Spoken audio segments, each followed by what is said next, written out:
Let me ask you this. What's the first thing you do in the morning? If you're like most of us, you probably grab your phone as soon as you open your eyes, right? Maybe to check social media, see if you've got any notifications. Most of the time, we do this without even realizing it. Now, look around. You don't even have to go outside to see how attached people are to their phones. Walk into your living room, and you'll probably find your mom watching cat videos. You're scaring me. I said no. So, maybe you're even watching this video on your phone right now? But is this deep connection with our phones a good thing or a bad thing?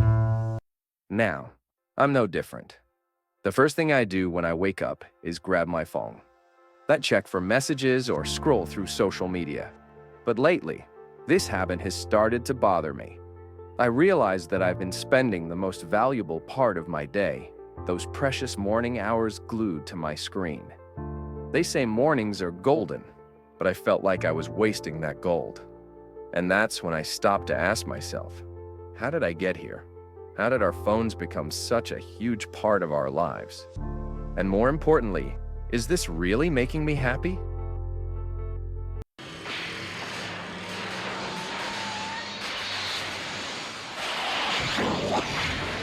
Let's go back to 2007. When the first iPhone was introduced, the world was a completely different place. Back then, phones were just tools. You used them to make calls, send texts. That was it.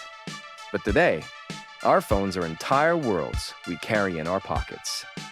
Yes, they're incredibly useful, and life without them would feel chaotic. But have they quietly turned into something that controls us? I see people constantly watching TikTok while walking, sitting at home, or hanging out with friends at a cafe. Everyone seems glued to their phones. This raises a simple question. Are the phones serving us, or are we serving them? So why can't we put our phones down? There's a scientific reason for this. Our brain loves a chemical called dopamine. When you eat a delicious meal or smoke a cigarette, your brain releases dopamine. It's something that motivates us and drives us to take action. Every time we spend a minute on our phones or scrolling through social media, our brains release dopamine. One more video, one more post. Scroll, scroll. And we keep thinking, maybe there's something better just one swipe away. This cycle never ends. But here's the ironic part. With all this chasing, are we actually finding what we're looking for? No, we're just left wanting more. Here's another interesting thing. As our phones keep giving us something new, the things that used to make us happy no longer feel as satisfying. I love watching TV shows, but over time, I realized that the more time I spend on social media, the less patience I had for watching shows.